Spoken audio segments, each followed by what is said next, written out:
हमें ये समझने की जरूरत है कि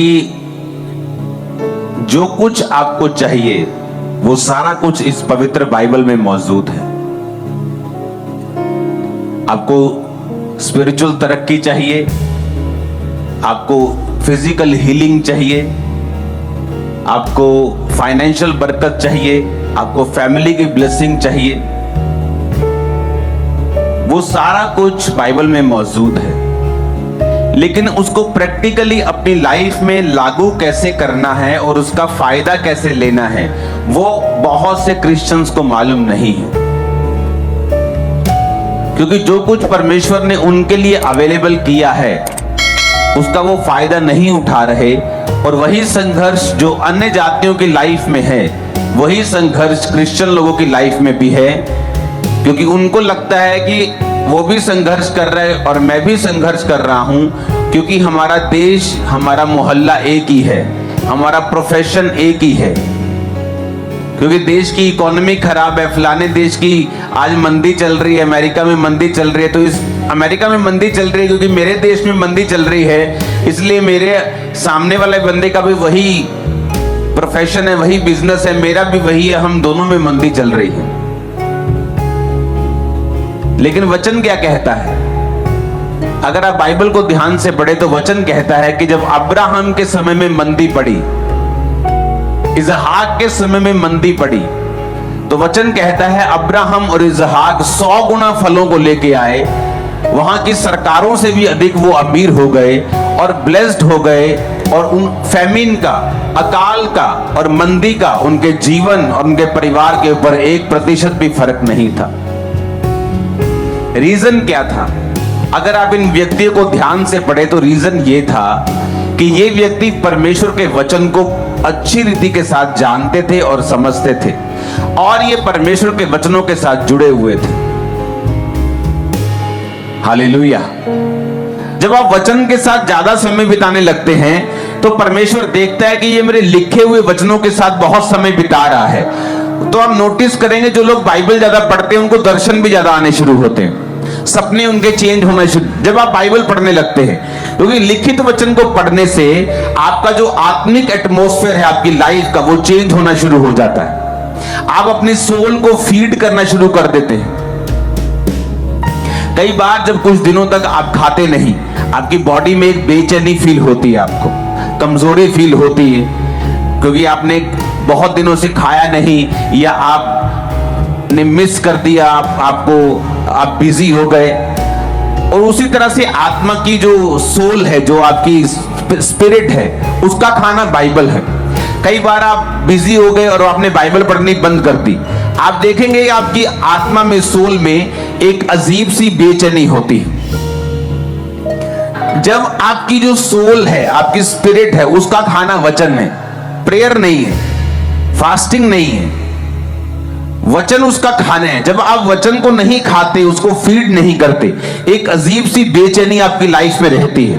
दूसरा, आप प्रभु से डिस्कनेक्टेड रहते हैं।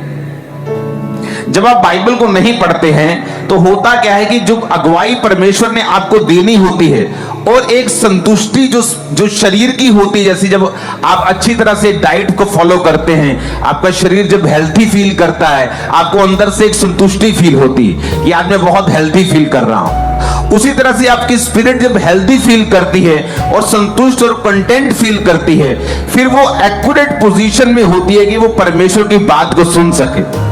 और जब आप परमेश्वर की बात को सुन के चलते हैं, जो मसले आपके सामने ही होते हैं, कई बार सॉल्यूशन आपके सामने होता है। वचन क्या कहता है? वचन कहता है कि जब अब्राहम ने हाजिरा को अपने आप वहां से निकाल दिया अपने घर से, सारा के कहने पर, तो सारा और उसका बेटा जब जा रहे थे, हाजिरा रोने लगी। हाजिरा और उसका बेटा जब जा रहे थे तो वो रोने लगी, और परमेश्वर ने, दूत ने प्रकट होकर उसके बोला कि परमेश्वर ने तेरे रोने को नहीं परमेश्वर सुनता, इसलिए नहीं कि वो रो रही थी, प्रभु का दूत प्रकट हो गया। उसने कहा तेरे बेटे की प्रार्थना सुनी। बेटे को प्रार्थना करनी कहां से आती थी?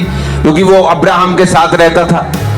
आप नोटिस करेंगे एक व्यक्ति जो इतना अच्छे कैरेक्टर का या इतना अच्छा व्यक्ति नहीं है, लेकिन जब वो धर्मी लोगों के साथ रहना शुरू होता है, उस पर भी मसा आ जाता है, चाहे वो इतना कैरेक्टर का अच्छा नहीं है। मसा फिर भी उसकी लाइफ में एंटर करना शुरू करता है। बाइबल कहती है शाऊल जब अभिषेक होकर शमूएल से वापस जा रहा था तो वचन कहता है कि जब नबियों का दल उससे मिला तो शाऊल भी नबूवत करने लगा। तो कहावत चली कि शाऊल भी नबियों में से है, नबियों का है। तो इसका मतलब जो संगति होती है वो आपके ऊपर इफेक्ट करती है। तो वचन कहता है कि जब उसका बेटा प्रार्थना करने लगा, क्योंकि उसने अब्राहम के साथ रह के सीखा हुआ था, तो प्रार्थना परमेश्वर ने सुनी और परमेश्वर ने आकर उसकी माँ के दूध को भेजा और उसकी माँ की आंखों को खोला। कौन सी आंखों को? लिखा उसकी आंखों को खोला, क्योंकि रोटी और पानी खत्म हो गए थे, कि परमेश्वर ने उसकी आंखों को खोला और उसको एक कुआं दिखा।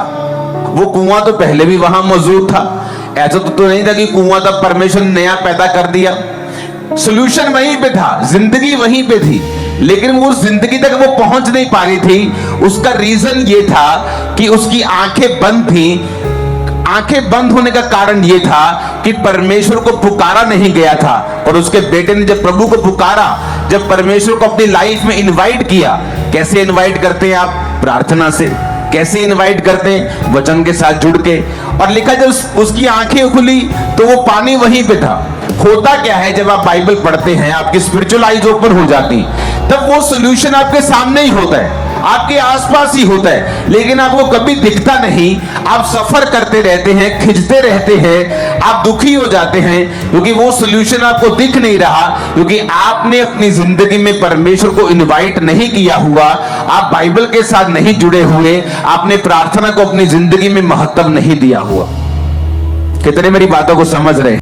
Hallelujah hallelujah hallelujah. जय यीशु। मेरा ईमान है कि आप इन वीडियो के वसीले से बहुत बरकत को पा रहे हैं। इसी तरह की आने वाली और वीडियो को देखने के लिए आप हमारे चैनल को सब्सक्राइब करें, ताकि आने वाली हर वीडियो आप तक पहुंचती रहे। खुदावंद आपको बरकत दे। God bless you all.